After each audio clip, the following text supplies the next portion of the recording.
Sunny Leone, যার নাম করণজিৎ কৌর বোহরা, একসময় ছিলেন আন্তর্জাতিক প্রাপ্তবয়স্ক বিনোদন জগতের শীর্ষ তারকা। কিন্তু বলিউডে তার আবির্ভাব ছিল যেন এক অপ্রত্যাশিত যাত্রা। 2011 সালে রিয়েলিটি শো বিগ বসের মাধ্যমে ভারতীয় দর্শকদের সামনে আসেন সানি, এবং সেখান থেকেই তার জীবনের মোড় ঘুরে যায়। বলিউডে প্রবেশের পর থেকেই তিনি অভিনয় দক্ষতা এবং ব্যক্তিগত জীবন নিয়ে বারবার খবরের শিরোনামে এসেছেন। তবে সম্প্রতি তার বিবাহ নিবন্ধন নিয়ে নতুন আলোচনা শুরু হয়েছে। দীর্ঘদিন বিবাহিত জীবনে থাকা সত্ত্বেও কেন তিনি আবার নিবন্ধনের সিদ্ধান্ত নিয়েছেন? এই ঘটনা আসলে কী বার্তা দিচ্ছে? এই ভিডিওতে আমরা তুলে ধরব সানি লিওনের জীবনের সম্পর্কের এমন কিছু তথ্য যা হয়তো আগে কেউ জানেনি।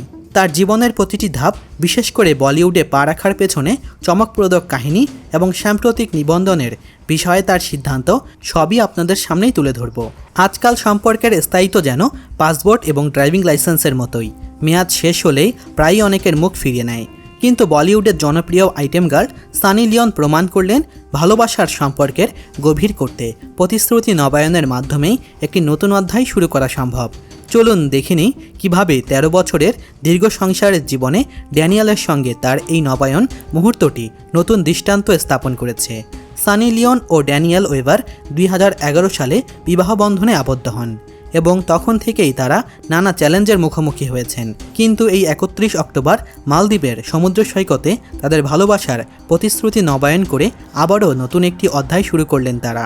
এই আয়োজনে বিশেষ অতিথি ছিলেন তাদের 3 সন্তান, যারা ভালোবাসা ও পরিবারের অর্থের এক নিখুঁত উদাহরণ দেখল। সানি ও ড্যানিয়েল তাদের সন্তানদের সঙ্গে পরিকল্পনা করেছিলেন যে এই বিশেষ অভিজ্ঞতার মুহূর্তটি তাদের সামনেই উদযাপন করবেন, যাতে পরিবারের মূল অর্থ তাদের বোঝানো যায়। সন্তানদের বয়স যখন একটু বড় হলো, তখনই তারা অভিজ্ঞতা নবায়নের এই বিষয়ে মুহূর্তটি বাস্তবায়িত করলেন। সানি ও ড্যানিয়েল এদিন মালদ্বীপের সমুদ্র সৈকতে একে অপরের কাছে প্রতিজ্ঞাবদ্ধ হন। ড্যানিয়েল এ সময় সানিকে একটি বিশেষ উপহার দেন, যা মুহূর্তটিকে আরও আনন্দময় করে তোলে।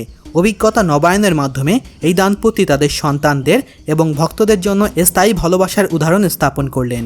সানি লিওন ও ড্যানিয়েল এই ভালোবাসার গল্প কেবল বলিউডের রোমাঞ্চকর নয়, বরং জীবনের প্রতিশ্রুতি ও ভালোবাসার গুরুত্বের এক চিরন্ত উদাহরণ। তাদের মতো করে যদি সবাই প্রতিশ্রুতি নবায়ন করে, তবে হয়তো সম্পর্কের মেয়াদও চিরস্থায়ী হতে পারে। প্রতিশ্রুতি যখন মন থেকেই আসে, তখন তা কেবল কাগজে লিখিত চুক্তি থাকে না, বরং মনের গভীরতা দিয়ে সম্পর্কের বন্ধন আরও মজবুত করে। সানি লিওনই প্রথমে প্রাপ্তবয়স্ক বিনোদন জগতে প্রবেশ করেন এবং খুব দ্রুত এই শিল্পী সফলতা অর্জন করেন। কানাডার জন্ম নেওয়া করণজিৎ কৌর বোহরা নামের এই নারী মডেলিংয়ের মাধ্যমে নিজের ক্যারিয়ার শুরু করেন। এরপর তিনি প্রাপ্তবয়স্ক চলচ্চিত্রের শিল্পী যুক্ত হন এবং জনপ্রিয়তা অর্জন করেন। 2011 সালে বিগ বস শোয়ের মাধ্যমে ভারতীয় দর্শকদের সামনে আসেন সানি, যা তার বলিউডে প্রবেশের পথ খুলে দেয়। মহেশ ভাটের সিনেমা জিসেম 2 এর মাধ্যমে তার বলিউডের অভিষেক ঘটে। সম্প্রতি তিনি ও তার স্বামী ড্যানিয়েল ওয়েভার 13 বছরের সংসার জীবনে উদযাপন করতে তাদের ভালোবাসার প্রতিশ্রুতি নবায়ন করেন, যা তাদের সম্পর্কের নতুন ও স্থায়িত্বের উদাহরণ হয়ে দাঁড়িয়েছে।